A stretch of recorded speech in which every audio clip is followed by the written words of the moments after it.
Good morning. I'm Pollyann Martin, and in the next weeks leading up to our Commitment Sunday, November the 15th, several members of the congregation will be doing videos. I get to go first and introduce our stewardship theme, which is the next level.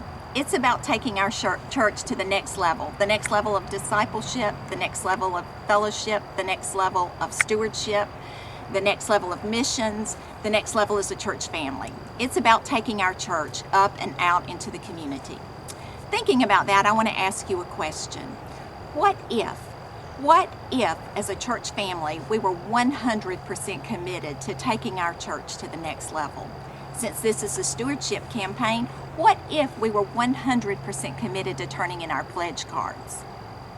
What if only 80% of us turned in our pledge cards? Think what this church would look like. I have an idea why some people may be a little reluctant to turn in the pledge card. Could be that they're scared if they sign it and turn it in that they'll get to the end of the year and not be able to meet that pledge. Well, I have two stories about that. One is from Dale Murphy, who was the National League's most valuable player. I heard him speak at a conference on Tuesday, and he made this comment. He said when he wished he'd heard this early on in his career, but he actually didn't hear it until he was learning to play golf after he had retired. Somebody said, you know, Dale, you might want to swing as hard as you can because you occasionally might make contact. Well, if you don't sign that pledge card and turn it in, how are you going to know when you get to the end of the year? You maybe could have made that pledge. The second story I want to tell you is another dad story. And I say another because I told one last year about my dad talking in the church about tithing. And for the first time, it hit me as to why my parents had two different colored checks, two different savings accounts. One was their special account, their tithe account, and the other was just their regular checking account. Well, this story is not quite as pleasant for me to tell this year because it's about me. And it's about a time when I was a senior at Auburn.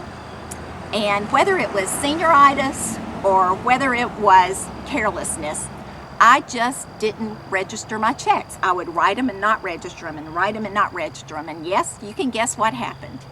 Well, I went to the post office box at Auburn one day and I opened it and I had a letter from my dad. Typed, written. This is the actual letter from February of 1977. Well, that letter proceeded to tell me that Dad had been called by the bank here in town telling him that I had written checks that I did not have the funds to cover. And while I was concerned about the situation that I was in, caught in the act of writing checks that I didn't have funds to cover, I never was concerned that my dad would not make those checks right. I knew he would do that. I knew he would take care of me because he loved me. So when you sign that pledge card and turn it in, aren't you trusting that your Heavenly Father will work it out for you like my earthly father worked it out for me? Aren't you saying, I have the faith that it's going to work out?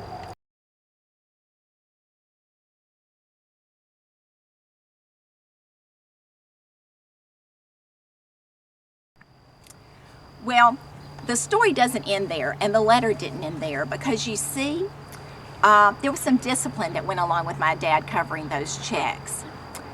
The letter went on to say that I had been awarded a scholarship to the Jack Field School of Checkbook Reconciliation, and that course was going to be taught right here in this house when I was home one weekend from Auburn. And you know what? It was taught, and it must have, really, he must have done a great job because I haven't bounced a check since. But anyway, I'm saying that to say this. When you turn in that pledge card, it may take a little tweaking on your part. It may take a little discipline. It may take a little prioritization.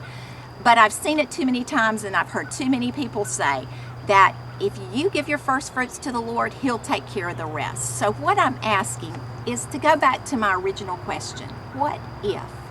What if, as a church family, we were 100% committed to taking our church to the next level of giving? What if 100% of us turned in our pledge cards on November the 15th, Commitment Sunday? I'll see you at the altar.